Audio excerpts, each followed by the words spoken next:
Amados, é bom estar com vocês aqui de novo. Nós estamos estudando as disciplinas espirituais baseados no livro de Richard Foster, Celebração da Disciplina.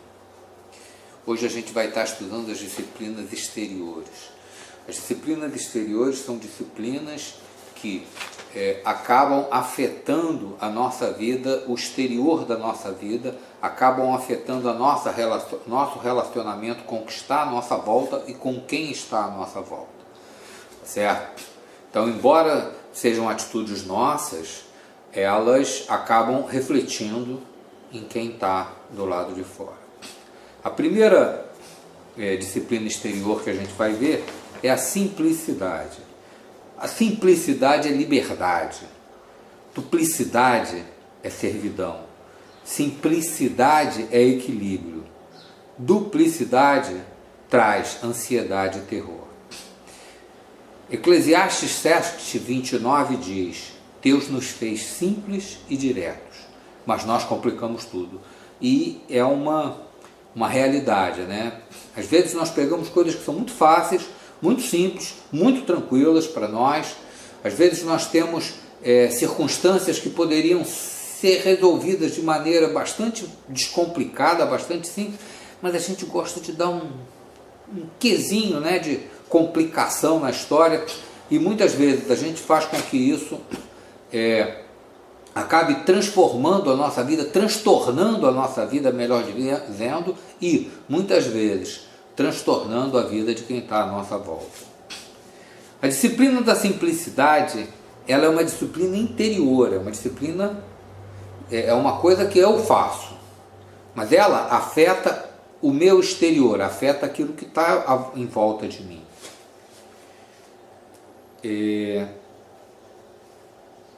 Mas, na verdade, de alguma forma, todas as disciplinas, não só aquelas que a gente classifica como exteriores, mas todas elas, de alguma forma, acabam afetando a vida exterior. Por exemplo, se a gente fala da oração, a oração, na verdade, ela muda a nós, né?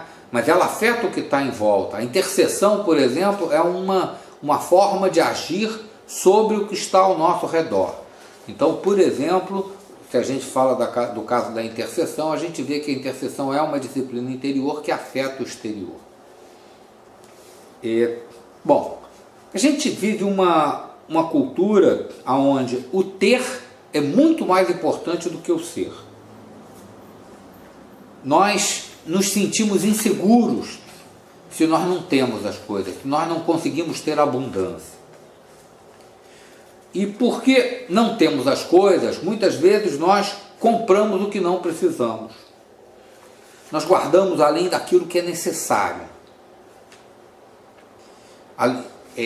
Essa é uma realidade que a gente vê muito no nosso dia a dia, por exemplo, na propaganda. Os veículos de propaganda, a televisão, ela costuma nos massacrar com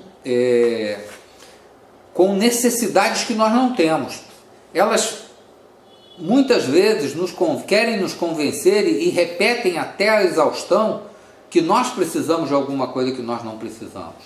Se nós olharmos bem, as propagandas, embora a gente até possa imaginar, não, eles estão repetindo a propaganda porque pode ser que alguém que não viu venha ver. Mas, na verdade, esse é um aspecto, com certeza, né? Eles querem que o máximo de pessoas seja alcançado. Mas, na verdade, isso é só um ponto da questão. Por quê?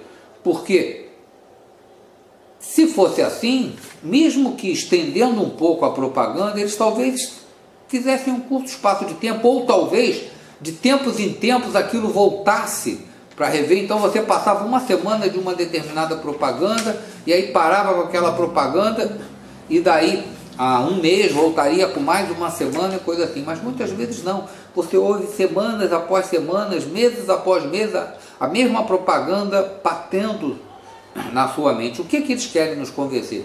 Que você precisa daquilo que você não precisa. Pode ser até que seja alguma coisa que você precisa, não vou discutir isso, mas muitas vezes, eu diria que até a maioria das vezes, são coisas que nós não precisamos, mas que maciçamente eles usam isso para poder vender aquilo que eles querem que nós tenhamos.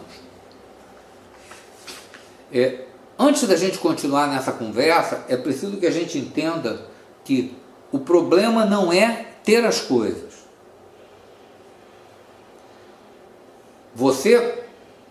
Às vezes a gente pensa assim, não, simplicidade significa miséria. Simplicidade significa morar num casebre, numa choupana. Simplicidade significa andar a pé ou de ônibus, ou, quando muito, andar de bicicleta. Simplicidade significa andar com roupa rasgada, com roupa surrada. Simplicidade significa comer assim o mais trivial e pronto. Não, a gente precisa entender que não é isso. Simplicidade não é você não poder ter coisas que você gosta ou que você aprecia, mas significa colocar o foco da sua vida naquelas coisas, ou ainda exagerar, né? Exagerar naquelas coisas. Salmo 62:10 diz: se as vossas riquezas prosperam, não coloque nelas o seu coração. Então, você pode prosperar, você pode ter uma condição financeira boa, você pode ter um bom carro, você pode ter uma boa casa, mas busque ter o que você precisa, ter o que você vai usar. No livro, Richard Foster cita, por exemplo, para que você precisa de uma casa. Eu vou citar exatamente o problema dele. Para que você precisa de uma casa com 7 quartos, se nessa casa só mora um casal?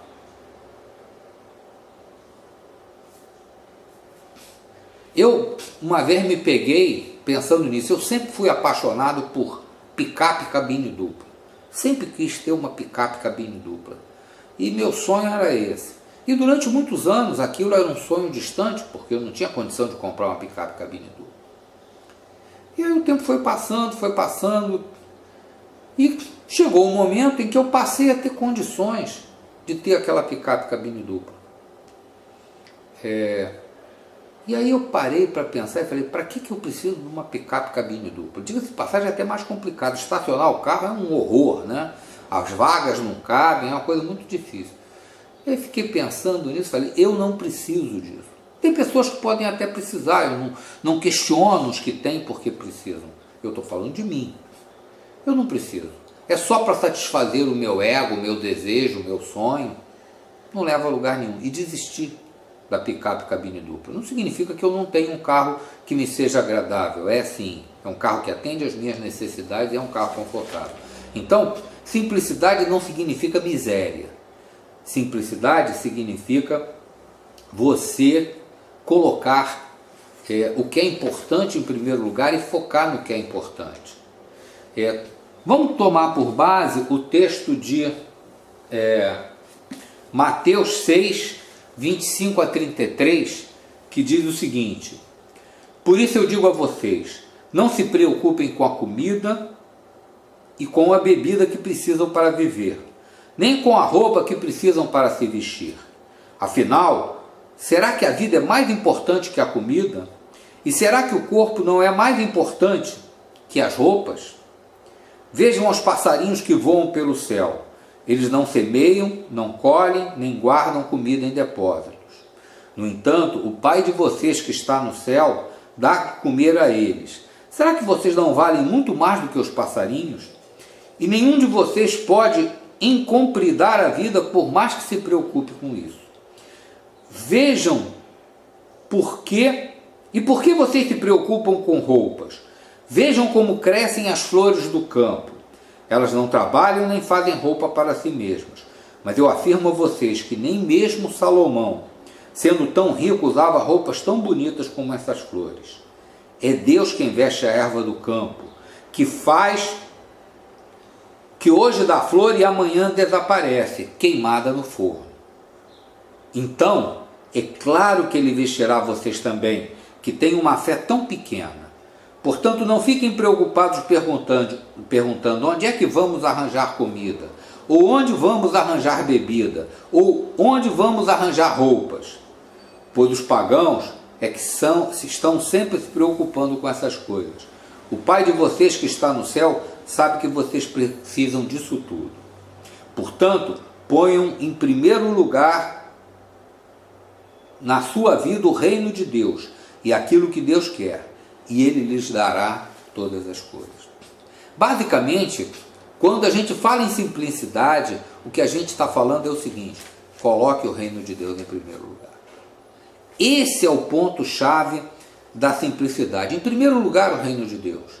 Se o reino de Deus estiver em primeiro lugar na sua vida, todas essas coisas que em algum momento você pode considerar boas, você pode considerar importante, você pode considerar necessária, todas essas coisas serão secundárias.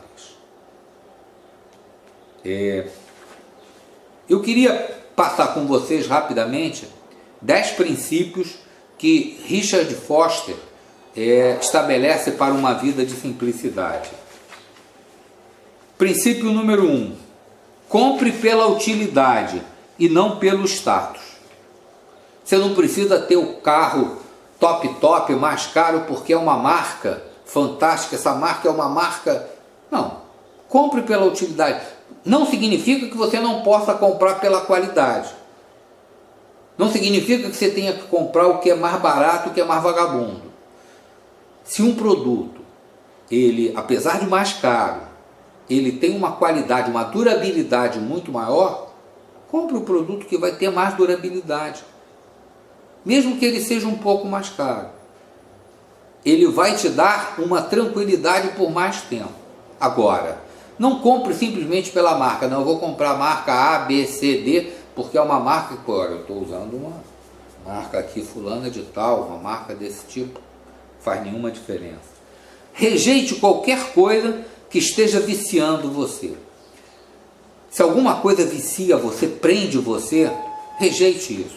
E aí a gente pode falar, obviamente a gente fala em cigarro, a gente fala em álcool, a gente fala em drogas de um modo geral, que são as coisas mais triviais e que nós nos acostumamos mais. Mas tem algumas outras que a gente precisa prestar atenção nelas. Você quer ver uma coisa? Café. Você é viciado em café? Significa que você gostar de café é ruim? Não. Você pode gostar de café, você toma lá seu café 1, 2 vezes ao dia, faz parte da sua rotina. O dia que você não tomar café, você não fica desesperado? Não tem nenhum problema. Chá. Coca-Cola, tem gente que não vive sem Coca-Cola. Televisão. Rádio. Tem gente que se não tiver com o rádio ligado, se sente mal, parece que está sozinho em casa. Filmes. Você senta e fica o dia inteiro vendo série, vendo filme, vendo coisas na televisão. Jornais, revistas e qualquer outra coisa que prenda você. A única coisa que deve prender você é o reino de Deus em primeiro lugar. Esse deve ser o seu grande objetivo. Terceira coisa, crie o hábito de dar coisas. Se você tiver muito apegado a alguma coisa, mas isso aqui é meu, considere dá-lo. Desacumule. E aí eu quero confessar para vocês, essa é uma palavra, esse é um ponto que me falou ao coração quando eu estudava isso. Eu sou um acumulador. Obviamente, se vocês vierem na minha casa, vocês não vão encontrar aqueles acumuladores dos programas de televisão que a gente vê que você entra na casa da pessoa, não consegue entrar de tanto lixo, a pessoa não joga fora nada. Não. Mas eu acumulo coisas que eu não precisava acumular. Essa palavra me tocou e eu tenho já pensado em algumas coisas que eu preciso me descartar. Uma das coisas, por exemplo, que a gente precisa ser desapegado é das roupas. Bom, eu preciso de roupas, mas será que você precisa de todas as roupas que tem no seu guarda-roupa? Calçados. Eu lembro, por exemplo, da mulher do presidente, do ditador das Filipinas, Imelda Marcos. Quando o ditador foi deposto e eles fugiram do país, que entraram na casa dela, a mulher tinha uma quantidade colossal de sapatos.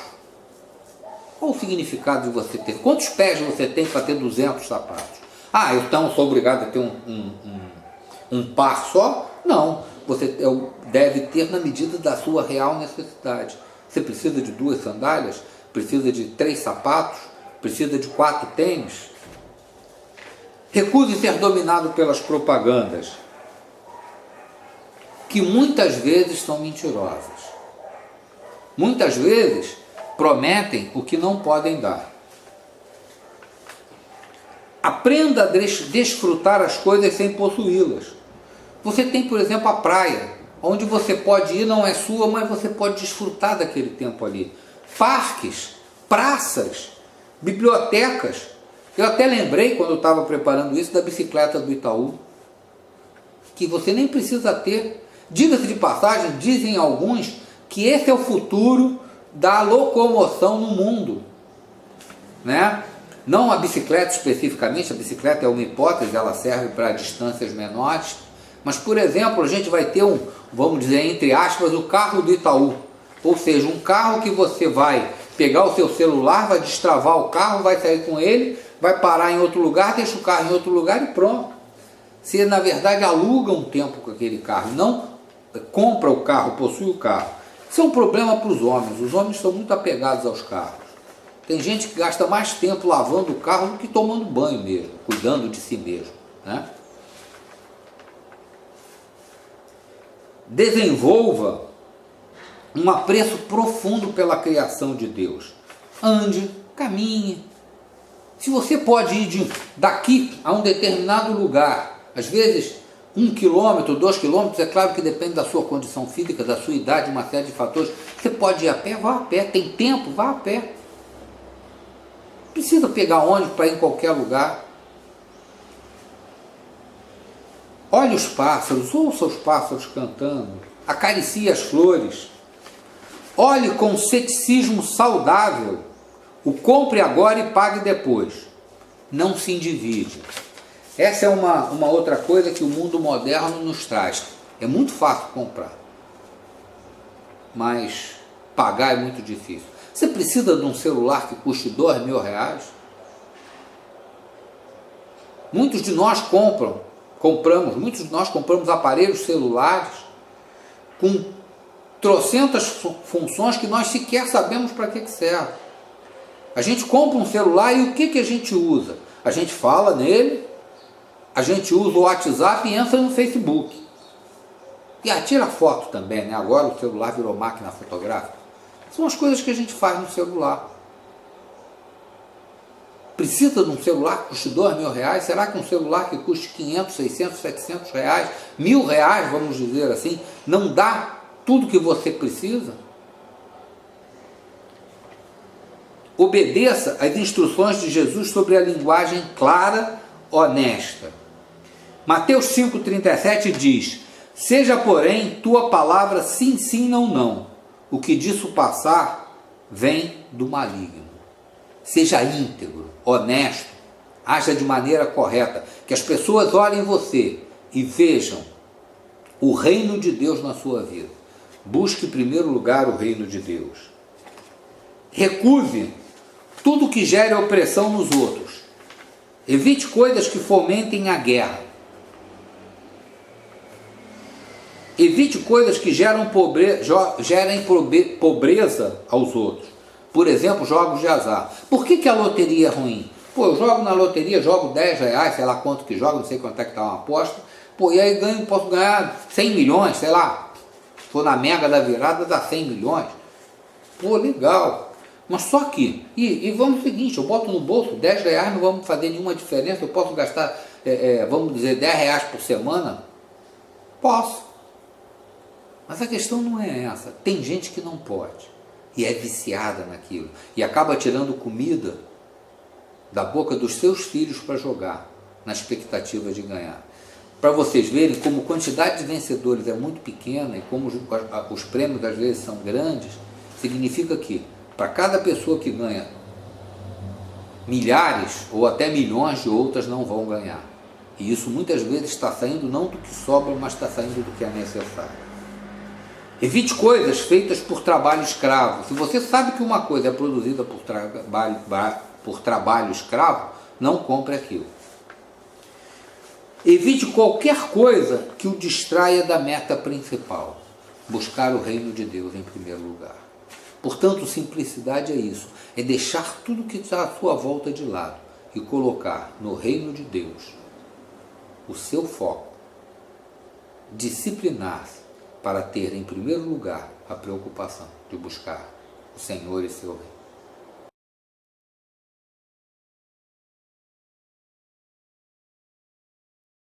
Segunda disciplina é a disciplina da solitude. Quando a gente estuda a disciplina da solitude, a gente vê que na verdade ela engloba duas coisas. O próprio Richard Foster diz que não sabia como iria chamá-la. Engloba solitude, ou seja, estar só, e engloba silêncio. As duas coisas estão nessa disciplina. E é interessante notar que nós temos uma enorme dificuldade de ficar em silêncio e também de ficar sozinho. São duas. A solitude, ela tem a característica de trazer a nós uma disciplina em que nós temos muita dificuldade. Quando nós estamos, por exemplo, num grupo, se faz-se silêncio por alguns segundos, imediatamente ficam todos constrangidos. As pessoas não conseguem ficar sem calar. Por outro lado, a gente também não gosta de ficar sozinho. Às vezes a gente associa solitude com solidão, mas solitude não é solidão. O medo que a gente tem nos leva a procurar pessoas, mas a solitude e o silêncio nos livram da solidão. Solidão é um vazio interior, é um estado de mente e de coração. Isso é solidão.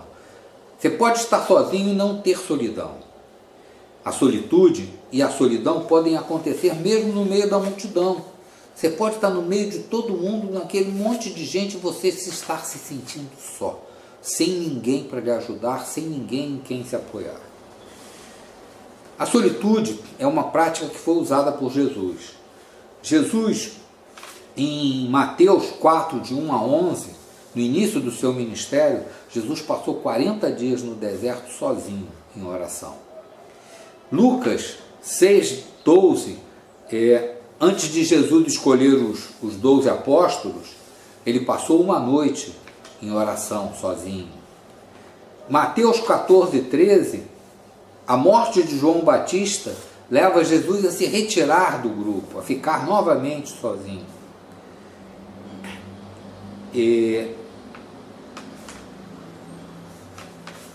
É preciso que a gente entenda que sem silêncio não há solitude. A solitude, ela pressupõe o silêncio. Embora sejam coisas diferentes, o silêncio e a solitude não sejam exatamente a mesma coisa, uma pressupõe a outra. Ou melhor, o silêncio não pressupõe a solitude, mas a solitude pressupõe o silêncio.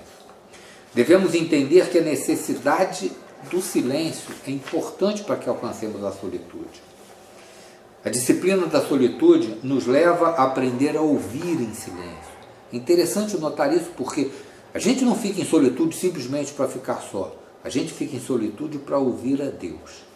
Eclesiastes 3:7 diz que há tempo de falar e tempo de calar. Nós estamos vivendo um momento em que a gente tem muita dificuldade de calar. A solitude nos leva a distinguir a voz do Espírito. Quando nos separamos do mundo e de tudo que há em volta dele, das pessoas que estão nele, nós somos levados a ouvir o que o Espírito está falando a nós. Uma dificuldade da solitude é que a língua é a nossa mais poderosa arma de manipulação. Por ela procuramos demonstrar a nossa imagem pública, ou seja, nós queremos falar e dizer aquilo que nós queremos que as pessoas vejam em nós, o que não necessariamente é verdade. O silêncio, ele nos dá a liberdade de que nós não precisamos nos justificar. Deus nos justifica.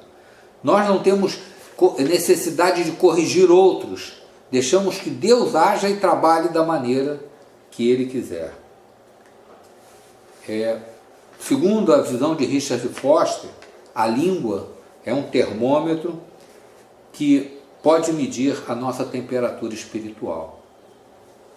Se você aprende a se calar, ou se você aprende a falar só no momento que deve falar exatamente, você é uma pessoa que tende a ter, né, uma maior maturidade espiritual. Tiago diz lá no livro dele que a língua é fogo.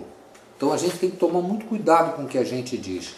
Calar-se, muitas vezes, é uma atitude de sabedoria espiritual. Então, silêncio e solitude são coisas que a gente precisa aprender a ter, para que no nosso interior nós sejamos cheios, nós possamos ouvir a Deus, nós possamos nos encher do Espírito.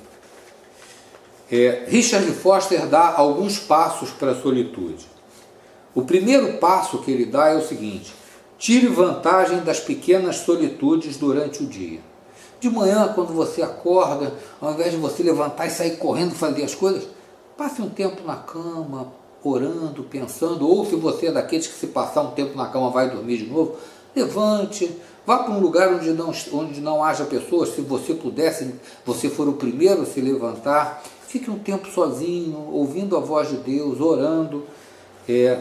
Quando você estiver no trânsito, sozinho, dirigindo, é claro que pare, volte-se para Deus, abstenha-se do que está à sua volta. É claro que você não pode abster de prestar atenção no trânsito, né, se você está dirigindo, mas abstenha-se do que está à sua volta e fique em silêncio, ouça a voz do Espírito de Deus. Por exemplo, na hora da refeição, às vezes a gente tende a falar muito.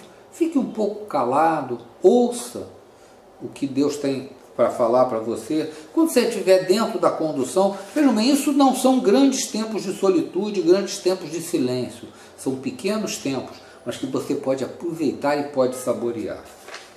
Uma segunda sugestão que ele dá é que você, na sua casa, crie um lugar tranquilo, ache um lugar tranquilo. Quando eu estava lendo isso, eu lembrei daquele filme Quarto de Guerra. Não sei quantos assistiram, mas é interessante, se você puder, veja. Aquela mulher, ela separou um quarto que era o lugar onde ela ia orar. Ela tinha as paredes com versos bíblicos, com nomes com motivos de oração. Então aquele era o lugar que ela chamava de quarto de guerra.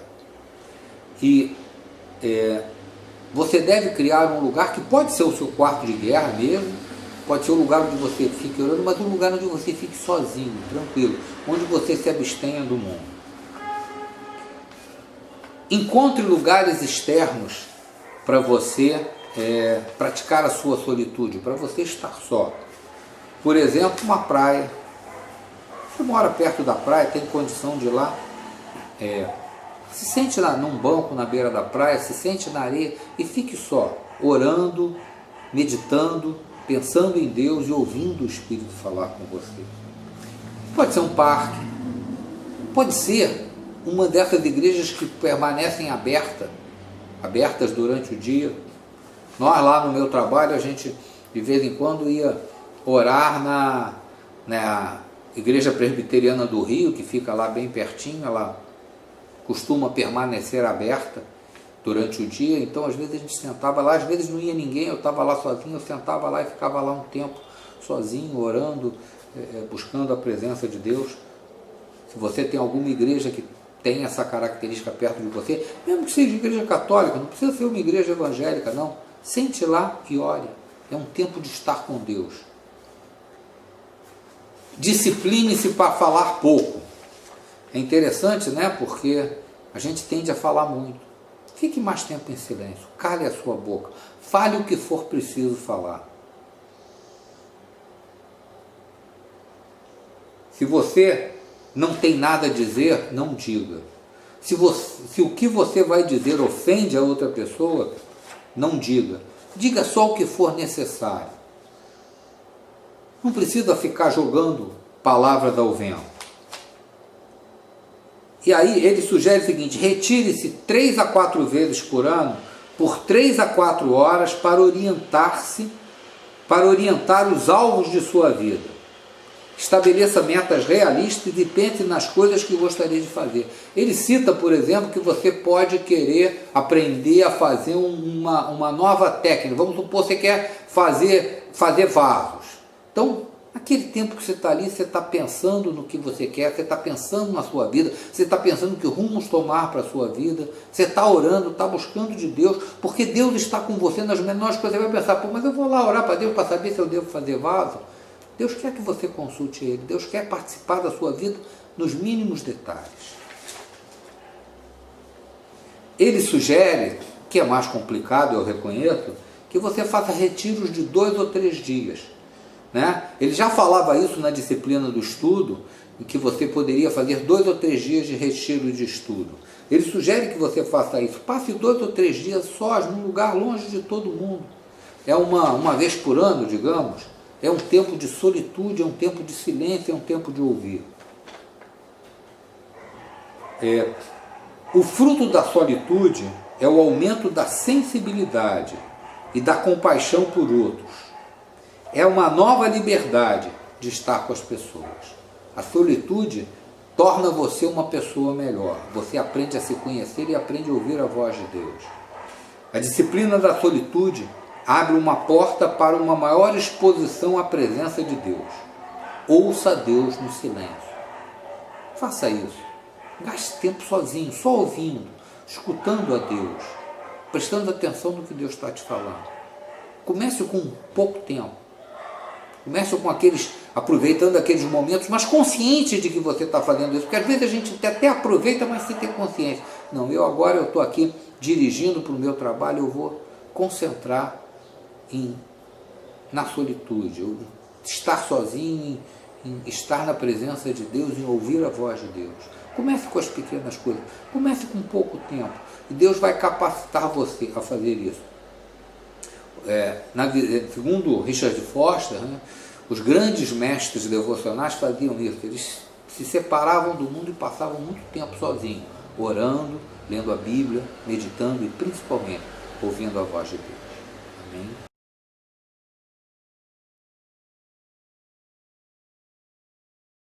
A disciplina que nós vamos ver agora é uma das disciplinas, muitas vezes, muito difícil.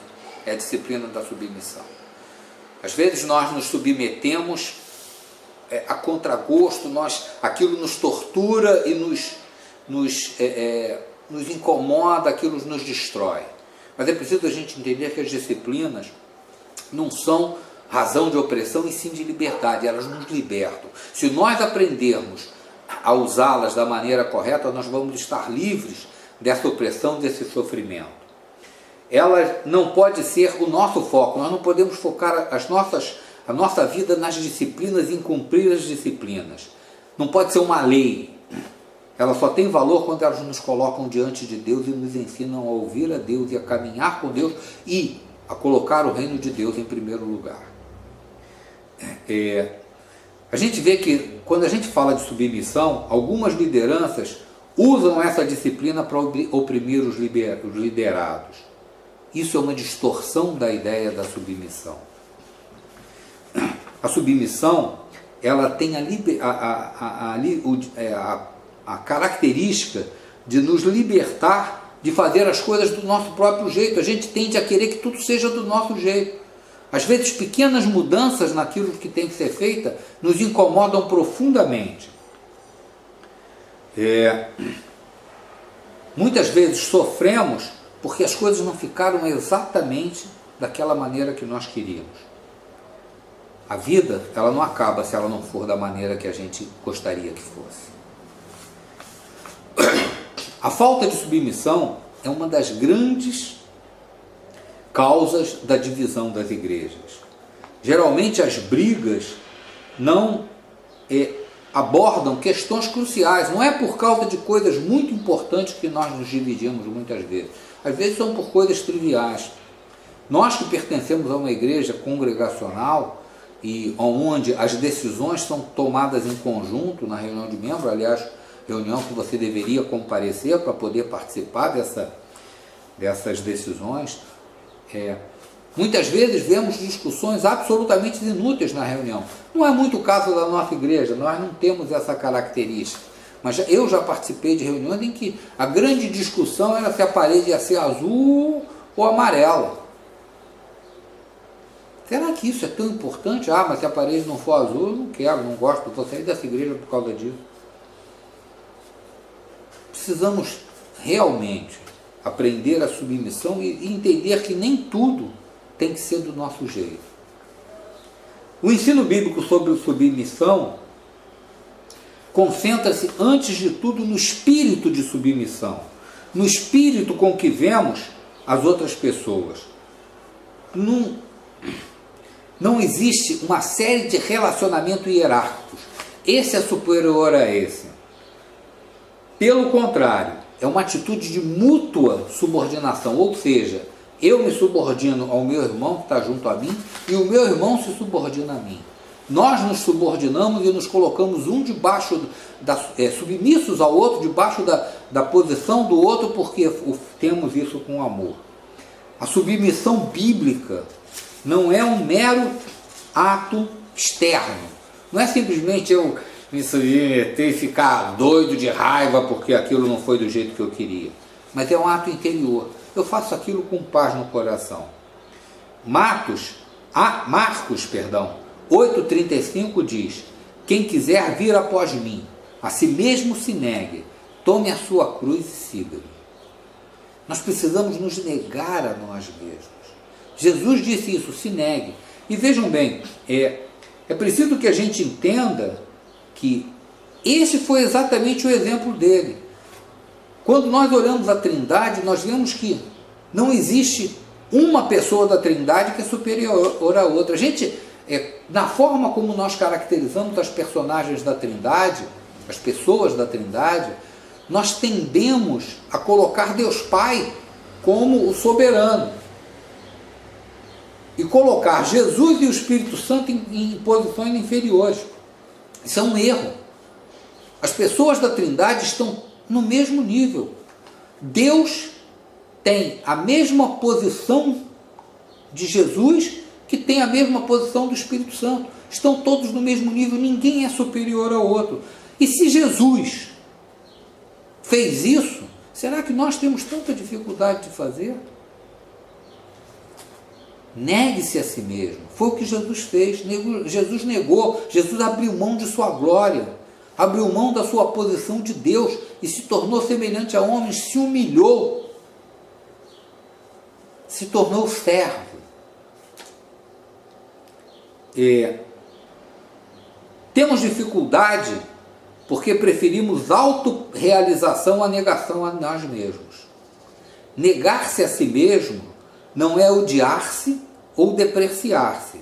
Não é perda de identidade. Você não deixa de ser você. Você não vira qualquer coisa. Você continua sendo você, trabalhando para abençoar e para ajudar. Mateus 10:39 diz: quem quiser achar a vida, perdê-la-á. Quem perder a vida por amor de mim, achá-la-á. E foi exatamente isso que aconteceu com Jesus. Jesus perdeu a vida por amor de mim, por amor de você. Filipenses 2,8 diz assim: a si mesmo se humilhou, tornando-se obediente até a morte e morte de cruz. Ele se humilhou, ele se colocou numa posição subalterna. Marcos 9,35 diz assim: se alguém quer ser primeiro, será o último e servo de todos. Jesus, ele lavou os pés dos discípulos para mostrar que nós deveríamos nos humilhar e nos submetermos uns aos outros. Submissão não é uma atitude externa, não é uma coisa que eu faço porque eu tenho que fazer, que eu faço porque eu sou obrigado, porque eu faço porque eu estou numa posição subalterna. Em alguns casos até eu sou obrigado a fazer isso, né? Quando a gente fala em submissão ao patrão, muitas vezes nós temos essa visão, né? Nós temos que nos submeter às autoridades, mas mais do que isso, é uma atitude interior, o que, diga-se de passagem, nos liberta. A Bíblia diz que se nós conhecermos a verdade vai nos libertar. Aliás, Jesus disse isso. E a verdade é que, ao nos humilharmos, ao nos submetermos, nós não estamos nos tornando menores do que ninguém. Nós estamos abrindo mão de sermos os donos da verdade, ser aqueles que fazem as coisas pela nossa própria ideia, pela nossa própria cabeça, e queremos abençoar, queremos servir. Tem dois tipos de submissão. A submissão natural, né? Submissão de pais e filhos, a submissão de patrão e empregado, e a submissão da esposa para o marido, dos filhos para os pais, né? Dos empregados para os patrões e das esposas para o marido. E há a submissão amorosa, né? A gente vê que há submissões que não são necessariamente porque você tem formalmente uma posição inferior. Por exemplo, pais, não irriteis vossos filhos. Você vai ouvir seus filhos, vai aprender e vai buscar fazer as coisas do jeito que eles gostam porque você os ama, não porque você uma coisa qualquer, não porque seus filhos mandem em você, mas porque você quer abençoá-los. Maridos, amai as vossas esposas como Cristo amou a igreja. Esse é um texto interessante porque a gente costuma muitas vezes ressaltar: mulheres, sede submissas aos vossos maridos. Isso está na Bíblia. Mas diz assim: maridos, amai as vossas esposas como Cristo amou a igreja. Significa que se precisar morrer por ela, você deve morrer. Esse é o padrão. E, portanto, se você está a ponto de morrer pela sua esposa, quanto mais de agradá-la, quanto mais de abençoá-la, quanto mais de fazer as vontades dela, obviamente, quando for possível. Senhores, tratai os seus servos com justiça. Então, o patrão, ele também deve, de uma certa maneira, ter um ato de submissão, um ato de amor para com seus empregados. Foster cita uma série de atos de submissão e eu queria chamar a atenção deles aqui. Desculpa, eu pulei um item aqui. Existe um tipo de submissão que não deve ser seguida. Ele chama de submissão destrutiva. É aquela submissão que ela é mentirosa. O pai manda o filho mentir. Essa submissão não deve existir. A violência, mas violência mesmo, não é uma questão de dar umas palmadas no filho. Isso acontece. Isso hoje em dia até chegou a um ponto, mas quando eu era criança eu apanhei muito e não me tornei nenhum cara problemático. Eu mesmo bati nos meus filhos e meus filhos estão aí buscando a Deus e vivendo as suas vidas. Mas muitas vezes ela é destrutiva, ela chega a causar deficiências de tão violenta que são. Submeter-se ao estupro de um pai por filhas estupradas pelo pai, esse tipo de submissão ela é destrutiva e ela não deve ser seguida. E a submissão antibíblica, é óbvio, se alguma coisa é contra a Bíblia, bom, essa coisa eu não faço. Atos de submissão. Em primeiro lugar, submissão a Deus, obviamente ao Deus triuno, às três pessoas da Trindade. Como quiseres, o que quiseres e quando quiseres. Foi a palavra de um dos pais da igreja, né? Que ele dizia: como Deus quiser, o que Ele quiser e quando Ele quiser, assim deve ser a minha atitude. A Bíblia, submissão à Bíblia, ouvir a palavra, receber a palavra e obedecer a palavra. Isso significa submeter-se à Bíblia. Não é só ouvir e receber, mas é submeter-se, fazer o que ela manda que eu faça. Submissão à família. Filipenses 2,4 diz assim: não tenha em vista o que é propriamente seu, também o que é dos outros, vivendo em amor. Submeta-se à sua família, seja você uma bênção para ela. Submissão aos vizinhos e aos que convivemos diariamente. Isso significa ser bom com eles, ajudar, dar socorro. Muitas vezes seu vizinho está criando caso por uma coisa que você pode resolver. Às vezes a gente fica torrão, o cara está reclamando disso, não sei o quê, mas às vezes é uma coisa que você pode fazer. É claro que há coisas que eventualmente não vai poder fazer, mas às vezes é uma coisa que você pode fazer. Então faça. Sua música está muito alto, baixe sua música. Abençoe as pessoas que estão à sua volta. Submissão à comunidade dos crentes. Isso significa os serviços realizados ao crescimento do corpo. E aí eu coloco também a igreja perseguida. Nós precisamos abençoar. Nós temos cristãos sendo perseguidos no mundo inteiro hoje em dia, principalmente nos países comunistas e nos países árabes, nos países muçulmanos, melhor dizendo. Ali o nível de perseguição é extrema. A Portas Abertas fez uma classificação dos 50 países onde a perseguição é maior, e nesses lugares o nível de perseguição é muito grande. Nós precisamos servir, nós precisamos doar para abençoar, e se Deus chamar, nós precisamos ir lá para abençoá-los. Mas há uma coisa que nós podemos fazer imediatamente, é colocar os nossos joelhos no chão e orar por eles. E defender a causa deles. Aos necessitados como um modo geral, a Bíblia diz que Deus é o pai dos órfãos. Deus se preocupa com as viúvas, com os pobres.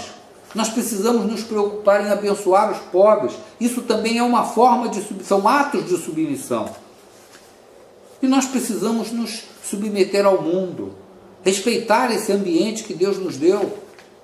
Se você joga papel no chão, aprenda a não jogar papel no chão. Isso é um ato de submissão. Se você pode aproveitar o lixo da sua casa, eu, por exemplo, tento enterrar aqui no quintal, eu tenho uma vantagem de ter quintal, enterrar o que é orgânico para deteriorar e virar adubo. Na verdade, eu faço duas coisas, eu reduzo o lixo e crio adubo para o meu terreno. Mas se você pode evitar coisas, evite gastar energia demais. Todas essas coisas são boas para o meio ambiente, são boas para nós mesmos e para gerações futuras. E finalmente, nós precisamos nos submeter aos nossos governantes. A Bíblia diz isso. Submissão aos governantes, por quê? Porque não tem autoridade que não foi colocada por Deus, mesmo que eles estejam agindo de uma maneira errada. Isso tem um limite? Tem. Quando o governante está fazendo coisas que são contrárias a Deus, aí a gente tem que ver aquele texto em que Pedro diz: o que é mais importante? Fazer a vontade de Deus ou fazer a vontade dos homens? Então, é claro que você tem um limite, mas nas condições normais, submeta. As leis devem ser cumpridas e as nossas atitudes devem ser para abençoar, principalmente orando pelos nossos governantes. Nós vivemos um tempo complicado no Brasil e cabe a nós, não interessa se gostamos deles ou não, cabe a nós orar pelo nosso prefeito, pelos nossos vereadores, orar pelo nosso governador, pelos nossos deputados estaduais, orar pelo nosso presidente, pelos nossos deputados federais, pelos nossos senadores e pelo nosso judiciário também. Isso significa um ato de submissão. Isso significa abençoar a nossa nação. Seja você submisso. Amém?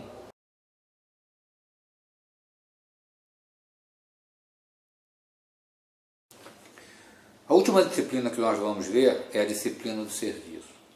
É uma disciplina difícil porque muitas vezes nos faz abrir mão de nós mesmos e do nosso conforto, das nossas vontades, do nosso tempo. O serviço cristão, ele não perde recompensa e nos torna humildes.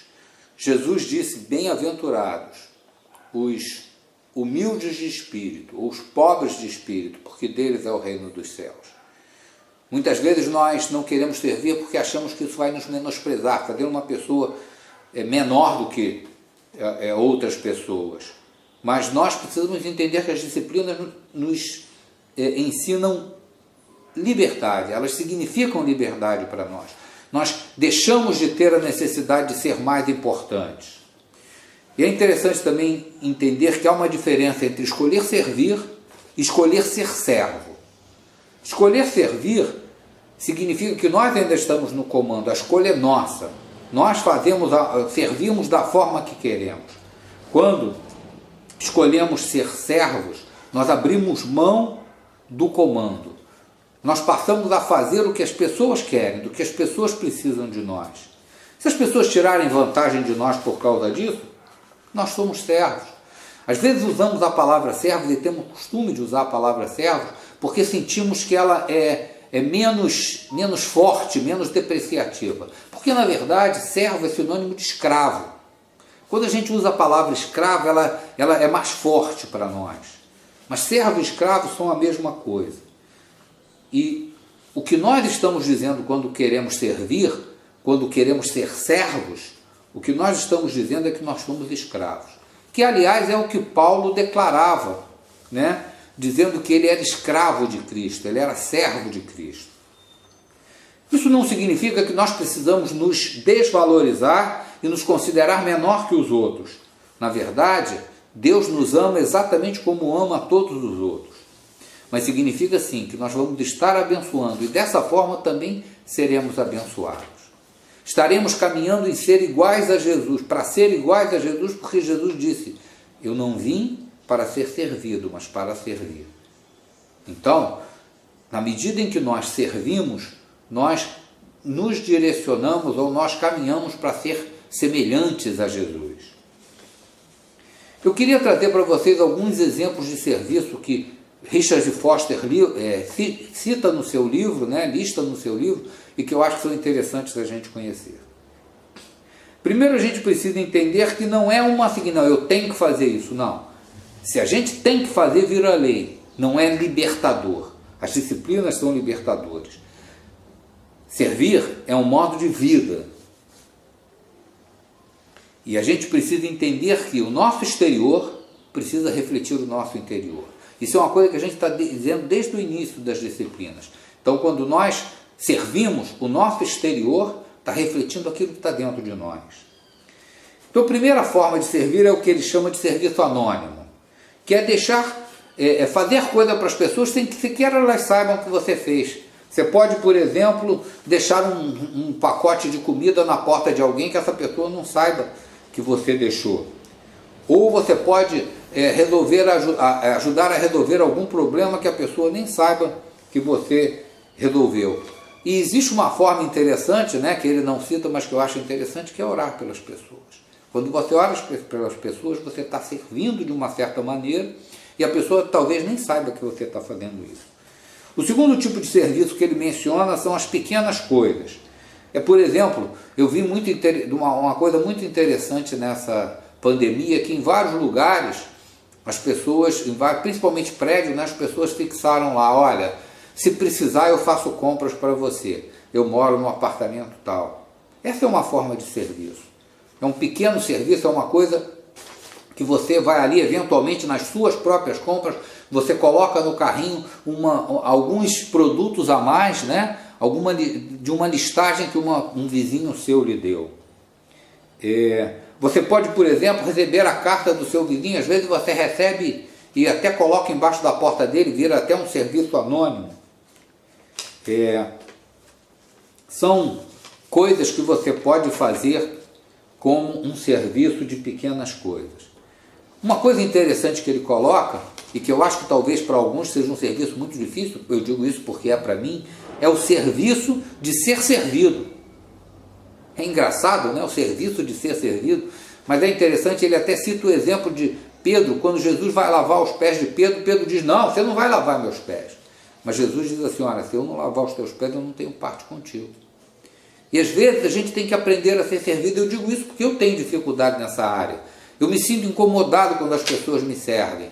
Eu sinto uma necessidade de retribuir, quando na verdade retribuir está errado. Eu até posso servir a pessoa por outras razões, porque eu sou um servo, mas não porque eu preciso retribuir a bênção que ele me deu.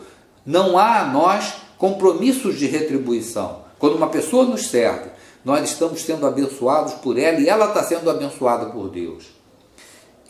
A outra forma ele chama de cortesia comum, que na verdade é o que a gente deveria fazer sempre: cumprimentar as pessoas. Isso é uma forma de cortesia, uma forma de serviço. Oferecer o seu lugar no ônibus, ou num banco, ou em algum lugar para uma outra pessoa. É interessante notar que a gente está fazendo isso por legalidade. Existe agora o Estatuto do Idoso e do Deficiente, que diz que a gente tem que dar o espaço, eles têm que ter prioridade, essas coisas assim. Agora, por exemplo, mudou e no transporte público, todos os lugares são prioritários. Então, em tese, o idoso como eu, por exemplo, pode sentar em qualquer lugar. Mas, na verdade, não é isso que a gente está falando. É você ser gentil e oferecer seu lugar para outra pessoa, deixar uma outra pessoa, independente dela ter legalmente esse direito ou não. Você pode, por exemplo, deixar alguém passar à sua frente: não, por favor, fique aqui no meu lugar. E essa, por exemplo, é uma dificuldade que eu pessoalmente tenho, principalmente quando eu estou no trânsito. É o camarada, o espertinho que vem por fora e quer entrar na sua frente. Isso faz um mal danado ao seu coração, quando na verdade não deveria fazer. Amém. Deus te abençoe. Deixe Deus trabalhar no coração dele. Seja gentil. Outra forma de serviço é a hospitalidade. Você está acostumado a receber pessoas na sua casa? Hoje em dia isso está cada vez mais incomum. As pessoas não vão mais para a casa das outras. Eu, quando era criança, viajava todo ano praticamente para Belo Horizonte, a gente ficava na casa dos meus tios, na casa da minha avó. Hoje a gente vai para o hotel. Por quê? Porque a gente não quer incomodar, não quer atrapalhar as pessoas. E também não quer que as pessoas nos atrapalhem. O fulano está precisando de um lugar para ficar. Não, vai para o hotel que é melhor, que você não me perturba. É assim que você pensa. Atrapalha a estrutura da casa, tira a minha privacidade. A privacidade hoje em dia tornou-se a coisa mais importante do mundo. E a gente tem aberto mão da hospitalidade, que é bíblica. Hospitalidade é uma coisa que é claramente citada na Bíblia. Uma outra coisa que também é difícil às vezes, para mim pelo menos é difícil, é o serviço de ouvir. Há pessoas que tudo que querem é desabafar. Há pessoas que tudo que há pessoas que tudo que querem é falar. E aí eu vou acrescentar aqui no ouvir o abraçar, o fazer um carinho. Às vezes a pessoa chega na igreja, você não vai nem falar com ela, você está ali do lado, a pessoa passa por você, você mal cumprimenta. Você não diz assim, seja bem-vindo. Isso é um serviço, está lá naquele grupo que a gente chamou do grupo de cortesia comum. É uma gentileza que você presta, é um serviço que você faz. Às vezes ouvir, às vezes cumprimentar, traz uma alegria para o coração das pessoas. Olha, e eu falo isso com muita tranquilidade, porque eu nunca fui o cara assim dos mais agradáveis, do cara mais de estar aí cumprimentando todo mundo. Não é muito meu estilo, não. Mas às vezes fazer isso abençoa você e a ele. Uma outra forma é partilhar a palavra de Deus. Quanto você tem testemunhado? Quanto você tem dito do que Deus tem feito na sua vida? E o último serviço que eu quero colocar aqui, que não está no livro, mas que eu quero colocar aqui, é o serviço de trabalhar na igreja.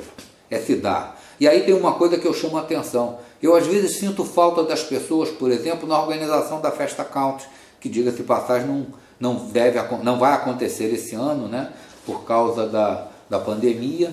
Mas às vezes a gente chega lá para arrumar a Festa Country tem, sei lá, meia dúzia, é um exagero, mas tem 10, 15 pessoas, quando na verdade devia ter 100. Devia todo mundo dizer, não, hoje eu vou para lá ajudar a arrumar.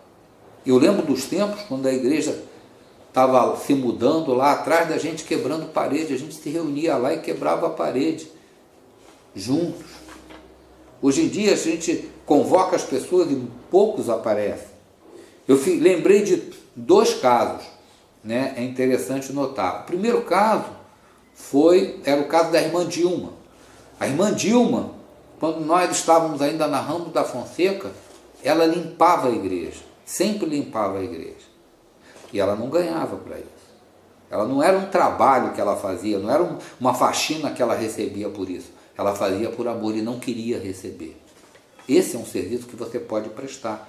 Será que você, quando chega na igreja, você quer que as coisas estejam prontas para você? Ou você está disposto a chegar lá e ajudar a organizar as coisas? Você carrega as cadeiras no domingo à noite, quando o culto começa ou quando o culto termina? Você ajuda a carregar as cadeiras? Você ajuda a colocar as coisas no lugar? E um outro exemplo aí é o exemplo oposto. Eu lembro do tio da pastora Damares, seu Ari. Ele foi aos Estados Unidos e foi a uma igreja, e lá, se apresentando, o pessoal pediu a ele que ele orasse. E ele orou na hora do culto. E quando terminou, o tesoureiro da igreja veio procurá-lo para dar um cheque para ele, porque ele tinha orado e aquilo tinha um valor. Quer dizer, a gente chega a outro extremo de que tudo é remunerado, quando na verdade muitas coisas, obviamente falar em orar, nem pensar na questão da oração, mas em tantas outras coisas, deveriam ser serviços nossos, espontâneos. Uma coisa importante da gente dizer, e eu termino com a frase de Richard Foster, que diz assim: o serviço motivado pelo dever respira a morte. O serviço que flui do nosso íntimo é vida, alegria e paz. Vamos aprender a servir com carinho e com amor. Deus abençoe vocês.